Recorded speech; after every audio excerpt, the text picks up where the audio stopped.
Red big TV digital exclusive breaking news చూస్తూ ఉన్నాము. నిజామాబాద్ లో దారుణం చోటు చేసుకుంది. ఓన్లీ అనుమానం కారణంగానే ఒక భార్యను భర్త అతి దారుణంగా చంపేశారు. ఈ మధ్య కాలంలో మనం చూస్తున్నాము, అనుమానంతో గురి చేస్తున్నటువంటి సందర్భాలు ఎన్నో కనిపిస్తూ ఉన్నాయి. అనుమానంతో మర్డర్ చేస్తున్నటువంటి సందర్భాలు. సో ప్రెసెంట్ దానికి సంబంధించినటువంటి బ్రేకింగ్ మనం చూస్తోంది. నిజామాబాద్ కి సంబంధించి నిజామాబాద్ లో అతి దారుణంగా మనకు కనిపిస్తోంది. స్క్రీన్ మీద చూస్తూ ఉన్నాం మనము. కామారెడ్డి జిల్లా విఠల్వాడి తండాలో అనుమానం దారుణం చోటు చేసుకుంది. అనుమానంతో భార్యను చంపేసినటువంటి భర్త ఒక్కసారిగా భార్య సునీత నాలుక కత్తిరించి తలపై రోకలి బండతో కొట్టి దారుణ హత్య చేశారు. పవార్ కిషన్, పవార్ సునీత ఇద్దరు దంపతులు గత 10 ఏళ్ల కిందట హైదరాబాద్ కు లింగంపల్లిలో వలస వచ్చినట్టు తెలుస్తోంది. లింగంపల్లిలో టీ కొట్టు నడుపుతూ ఉన్నటువంటి ఇద్దరు దంపతులు గుడి పండుగకు తండాకు వచ్చారు. అండ్ దంపతుల మధ్య గత కొద్ది రోజులుగా వివాదం జరుగుతోంది. భార్యపై కిషన్ మీద అనేక రకాల అనుమానాలు అయితే వెలువెత్తుతూ ఉన్నటువంటి నేపథ్యంలో తరచుగా వాళ్ళిద్దరూ గొడవ పడుతూనే ఉన్నారు. ఒకవైపు బిజినెస్ చేస్తూ ఉన్నప్పటికీ కూడా కలిసికట్టుగా, మరోవైపు ఇలా కంటిన్యూస్ గా గొడవలు పడుతున్నటువంటి నేపథ్యంలో దీనికి సంబంధించి ప్రజెంట్ ఒక రోజు ఇలాగే చాలా గొడవ జరిగింది. దాని తర్వాత కత్తెరతో నాలుక కట్ చేసి వెంటనే మధ్యమత్తులో ఆమెతో గొడవపడి తాగొచ్చేసి ఇంటికి తాగొచ్చిన తర్వాత మధ్యమత్తులో కంటిన్యూస్ గా భార్య సునీతతో గొడవపడి ఆ గొడవలో నాలుకతో పూర్తిగా కత్తెరతో నాలుకని కట్ చేసి ఆ తర్వాత రోకలి బండతో తలపై కొట్టినటువంటి కిషన్ బాధితురాలి కేకలు ఒక్కసారిగా వినిపించేసరికి స్థానికులందరూ కూడా కాపాడేందుకు ప్రయత్నం చేసినప్పటికీ కూడా వాళ్ళ చేతుల మీద లేకుండా అయిపోయింది. భార్యపై అనుమానంతో ఆమె నాలుక కత్తిరించి తలపై రోకలి బండితో కొట్టి దారుణంగా హతమార్చినటువంటి ఘటన కామారెడ్డి జిల్లా పెద్దకొడగల్ మండలం విఠల్ వాడి తండాలో గురువారం రాత్రి చోటు చేసుకుంది. ఇటు స్థానికులు, పోలీసులు తెలిపినటువంటి వివరాల ప్రకారం అయితే తండాకు చెందినటువంటి పవార్ కిషాన్, పవార్ సునీతకు 10 ఏళ్ల క్రితం తమిద్దరు పిల్లలు తీసుకుని హైదరాబాద్ కు వెళ్లారు. ఆ తర్వాత ప్రస్తుతం లింగంపల్లి ప్రాంతంలో టీ కొట్టు పెట్టుకుని జీవనం సాగిస్తూ ఉన్నారు.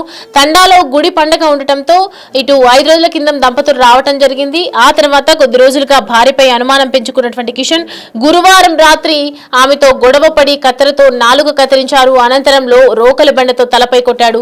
బాధితురాలి కేకలు విని కాపాడేందుకు ఇంటి తలుపు పగలగొట్టి ఇరుగు పొరుగు లోనికి రాగా వారిపైన కిషన్ దాడి చేసి గాయపరిచాడు. ఎట్లకేలకు మనం చూసుకుంటే కనుక అతడిని బంధించి కవితను ఆసుపత్రికి తరలించే సమయంలో మార్గ మధ్యలోనే ఆమె మృతి చెందడం జరిగింది. పూర్తిగా అన్న జాదవ్ పూల్ సింగ్ ఫిర్యాదు మేరకు కేసు నమోదు చేసుకుని దర్యాప్తు చేస్తున్నట్లు పోలీసులు తెలిపారు. దీనికి సంబంధించి అసలు ఎందుకు వీళ్ళిద్దరి మధ్య అంత వివాదం జరుగుతోంది, అనుమానం ఎందుకని తలెత్తుతోంది అనే వివరాలకు సంబంధించి పూర్తి దర్యాప్తు అయితే కొనసాగుతోంది. గత కొంతకాలంగా మనం చూస్తున్నాము, భార్య భర్తని, భర్త భార్యని ఇలా అనుమానం పేరిటనో అక్రమ సంబంధం పేరిటనో చంపుకుంటూ పోతూ ఉన్నారు. కంటిన్యూస్ గా ఒకవైపు చట్టం శిక్షిస్తున్నప్పటికీ కూడా మరోవైపు మద్యం మత్తులో చేస్తున్నారా, ఏ మత్తులో చేస్తున్నారో తెలియట్లేదు. కానీ ప్రస్తుతం ఈ ఘటన మాత్రం అందరినీ కలిచివేస్తున్నటువంటి ఘటన అని చెప్పుకోవచ్చు. ఎందుకంటే కత్తెరతో నాలుకను కట్ చేసిన టైంలో విజువల్స్ మనం చూడొచ్చు. తను ఎంత అవస్థ పడుతోంది, తను లేవలేని స్థితిలో మొత్తం రక్తం అంతా కారిపోయి రోకల్ బండ తలతో కొట్టేసి అలాగే పూర్తిగా నాలుకను కత్తిరించినటువంటి టైంలో ఎక్కువగా రక్తస్రావం కూడా జరుగుతున్నటువంటి పరిస్థితి మనకు కనిపిస్తోంది. కొట్టుమిట్టాడుతుంది ప్రాణాల కోసం. సో ఇలాంటి ఘటనలు ఎందుకు జరుగుతున్నాయి, అసలు ఏ విధంగా జరిగింది, గల పూర్తి డీటెయిల్స్ మా ప్రతినిధి రాజేష్ మనకి అందుబాటులో ఉన్నారు. రాజేష్, రైట్ నో చూస్తున్నాము 10 ఏళ్ల నుంచి వాళ్ళిద్దరూ పెళ్లి చేసుకుని 10 ఏళ్ళు అవుతున్నా కూడా ఇప్పుడు ఎందుకు అనుమానం వ్యక్తం అవుతుంది, వాళ్ళకి ఎవరైనా పిల్లలు ఉన్నారా, అసలు అక్కడ పరిస్థితి ఏంటి, ప్రజెంట్ దీనికి సంబంధించి పోలీసులు ఏం చెప్తూ ఉన్నారు, స్థానికులు ఏం చెప్తూ ఉన్నారు? ఆ విషయం చోటు చేసుకుంది. ఏదైతే హైదరాబాద్ లో చాలా రోజులుగా నివాసం ఉంటున్న కిషన్, సవిత ఎవరైతే ఉన్నారో వాళ్ళు వాళ్ళ సొంత గ్రామానికి రావడం జరిగింది. ఈ కోర్టులో ఏదైతే భార్య భర్తల మధ్య జరిగిన అనుమానం ఏదైతే తలెత్తిందో ఈ వివాదంలో భార్యని హత్య చేయడం జరిగింది. 25 సంవత్సరాల క్రితం పవర్ సవిత అలాగే కిషన్ ఇద్దరు కూడా వివాహం చేసుకున్నారు. చాలా కాలంగా కూడా హైదరాబాద్ లో నివాసం ఉంటున్నారు. కొన్ని సంవత్సరాలుగా హైదరాబాద్ లో లింగంపల్లి ప్రాంతంలో చాయ్ కొట్టు నడిపించుకుంటూ జీవనం సాగిస్తున్నారు.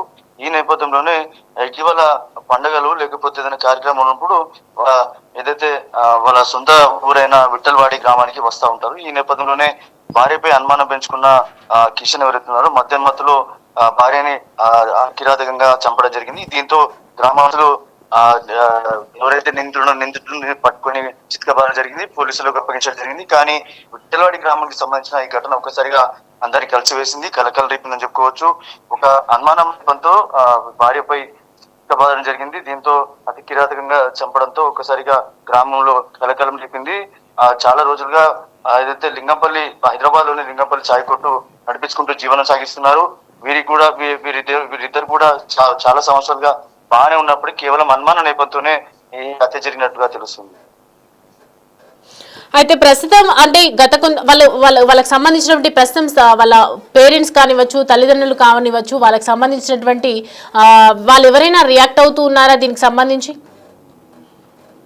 అంటే ఇప్పటి వరకు ఆ జరిగిన ఘటనకు సంబంధించి ఇదే పండుగ నేపథ్యంలో, దీపావళి పండుగ వచ్చింది కాబట్టి పండుగ నేపథ్యంలో హైదరాబాద్ లింగంపల్లిలో తాయికొట్టు నడిపించుకుంటున్న దంపతులు కూడా ఇక్కడ ఏదైతే విట్టలవాడి గ్రామానికి రావడం జరిగింది. అక్కడ కుటుంబ సభ్యులు కూడా ఉంటారు కాబట్టి ఈ నేపథ్యంలోనే అక్కడ రోజు మద్యం సేవించి గొడవ చేసేవాడు. కానీ సొంత గ్రామానికి వచ్చిన తర్వాత కూడా సేమ్ అదే మద్యం తాగి తీవ్ర గొడవ చేయడంతో అక్కడ ఇద్దరి మధ్య జరిగిన గొడవలో తనని అతి కిరాతకంగా చంపడం జరిగింది. దీంతో గ్రామస్తులు కావచ్చు, కుటుంబ సభ్యులు కావచ్చు తను పట్టుకుని చిత్కబారడం జరిగింది, పోలీసులకు అప్పగించారు. అక్కడే తీవ్రంగా ఇబ్బంది పడి నరకయాతన పడి చివరికి భార్య సవిత చనిపోవడం జరిగింది. దీంతో అక్కడ గ్రామస్తులు చాలాసేపు కాపాడినప్పటికీ గ్రామం అంతా కూడా అంటే పల్లెటూరు ప్రాంతం కాబట్టి అక్కడి నుంచి సిటీకి రావాలంటే కూడా తీవ్ర ఇబ్బందులు ఎదుర్కొనే నేపథ్యంలో కాపాడే ప్రయత్నం చేసినప్పుడు కూడా చివరికి ఆసుపత్రికి వచ్చేవరకు సవిత చనిపోవడం జరిగింది. దీంతో గ్రామస్తులు ఆగ్రహం వ్యక్తం చేశారు. ఎవరైతే నిందితుడిని కఠినంగా శిక్షించాలని పోలీసులకు వేడుకున్నారు. కొద్దిసేపు అక్కడ ప్రాంతం అంతా కూడా తీవ్ర గందరగోళ పరిస్థితి నెలకొంది. ఎవరైతే నిందితుడు ఉన్నారో నిందితుడిని చిత్కబాది పోలీసులకు అప్పగించారు. పోలీసులు కేసు నమోదు చేసుకుని దర్యాప్తు చేస్తున్నారు. ప్రస్తుతం పోలీసుల అదుపులో నిందితుడు. Right Rajesh, thanks for the updates. Right, ప్రస్తుతం అయితే పోలీసుల అదుపులో ఉన్నారు నిందితుడు అని చెప్తూ ఉన్నారు. మరి దీనికి సంబంధించి పూరి దర్యాప్తు కొనసాగుతుంది. ఏ శిక్ష విధించాలి అనే కోణంలో కూడా దర్యాప్తు చేస్తూ ఉన్నారు. ఎందుకంటే గత కొంతకాలంగా మనం చూస్తున్నాం కంటిన్యూస్ గా భార్యాభర్తల మధ్య తగాదాలు జరుగుతున్నప్పటి నేపథ్యంలో ఒకవైపు భార్య సీక్రెట్ గా చంపడం, భర్త డైరెక్ట్ గా చంపడం, భార్యని ఇలా కంటిన్యూస్ గా ఒకరిపై ఒకరు దాడులు చేసుకోవటము, హత్య చేయటము, హతమార్చడం, లేదంటే ఒక గ్యాంగ్ నిర్వహించి రెక్కి నిర్వహించి చంపడం, ఇలాంటివి ఎన్నో సంఘటనలు మనం చూస్తూనే ఉన్నాం. కంటిన్యూస్ గా ఒక రోజుకు ఒక న్యూస్ అయితే వస్తూ ఉంది. సో దీనికి సంబంధించి ఒకవైపు చట్టపరంగా శిక్షిస్తున్నప్పటికీ కూడా మరి ఎందుకని ఇలా భార్యాభర్తల మధ్య వివాదాలు వస్తున్నాయి? ఈ వివాదాల నేపథ్యంలో పోలీస్ స్టేషన్స్ ఉన్నాయి, అక్కడికి వెళ్ళినటువంటి చట్టపరంగా మనం ముందుకు వెళ్ళొచ్చు, నచ్చకపోతే కేసెస్ వేయొచ్చు. కానీ ఎందుకని ఒక మనిషిని చంపి ఇది చేస్తున్నారు అని చెప్పి మరోవైపు ఎన్నో రకాలుగా శిక్షిస్తూ ఉన్నప్పటికీ కూడా భార్యాభర్తల మధ్య గొడవలు జరుగుతూనే ఉన్నాయి. ఇలా ఇటు తల్లిదండ్రుల మధ్య ఆస్తి పంపకాలకు సంబంధించి కూడా ఒకవైపు హత్యలు చేస్తూ ఉన్నారు. మనం చూస్తూ ఉన్నాము. ప్రజెంట్ అయితే దానికి సంబంధించి సునీతకు సంబంధించి ఒకవైపు మర్డర్ జరిగినటువంటి దృశ్యాలు కనిపిస్తున్నాయి. అతి దారుణంగా చంపాడు భర్త. నాలుకను కత్తెరతో కట్ చేసి రోకలి బండతో కొట్టి చంపటం అనేది అతి దారుణమైనటువంటి ఘటన అని చెప్పొచ్చు. ఒకవైపు టీ కొట్టు నడుపుతున్నారు, మరోవైపు బిజినెస్ ఒక మంచిగా సాగుతుంది అనే టైంలో మరోవైపు ఇలాంటి కథలు, ఇలాంటి దారుణ ఘటన చోటు చేసుకోవటం అనేది నిజంగా బాధాకరం అని చెప్పాలి. దీన్ని అందరినీ కూడా స్థానికులందరినీ కూడా కలిసివేస్తోంది. వాళ్ళ ఏదైతే సునీత వాళ్ళ అన్నయ్య బ్రదర్ ఇచ్చినటువంటి ఫిర్యాదు మేరకు ఒకవైపు పోలీసులు అయితే అదుపులోకి తీసుకోవడం జరిగింది. దీనికి సంబంధించి పూర్తి డీటెయిల్స్ ఇంకా తెలియాల్సి ఉంది. हंड्रेड नंबर का इसलिए कॉल कर दो बंजू फोन करो तो आराम से 100 नंबर का इसलिए कॉल कर दो बंजू फोन करो तो आराम से 100 नंबर का इसलिए कॉल कर दो बंजू फोन करो तो आराम से 100 नंबर का इसलिए कॉल कर दो बंजू फोन करो तो आराम से 100 नंबर का इसलिए कॉल कर दो बंजू फोन करो तो आराम से 100 नंबर का इसलिए कॉल कर दो बंजू फोन करो तो